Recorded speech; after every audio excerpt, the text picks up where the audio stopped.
আসসালামু আলাইকুম।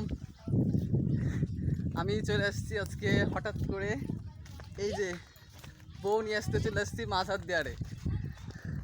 তো এখানে ঘোরার মধ্যে আসলে তেমন কিছু নাই, ভিডিওতে যেগুলো দেখছি আসলে তেমন কিছুই নাই। তো যে গরু আছে অনেক সুন্দর, তবে গ্রামটা অনেক সুন্দর আছে। এই যে গরু চড়ছে, ওপাশে দেখছেন যে অনেক পাট ছিলে রাখা হয়েছে, ওপাশে গরু চলছে, খাল বিল। তবে প্রচুর কষ্ট এখানে হচ্ছে 4 কিলোমিটার, এর মধ্যে প্রায় মোটর সাইকেলে করে আসতে হবে।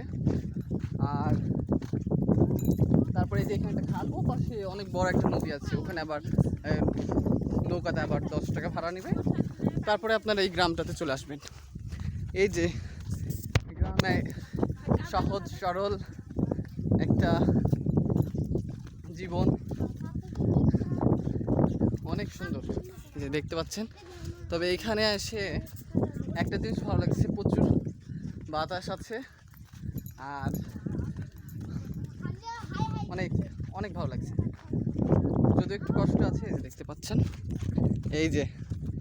তবে কেউ আবার এটাকে বলবেন না যে ব্লগ, আমি আসলে ব্লগ বানাতে পারি না, ব্লগ বানাই না, এমনিতে আর কি একটু ভিডিও বানাচ্ছি। এই যে এখানে দেখছেন যে ওইখানে মরিচের একটা বড় ইয়া করা আছে। এই যে ঠিক আছে, আরও ভিডিও দিব। বাই।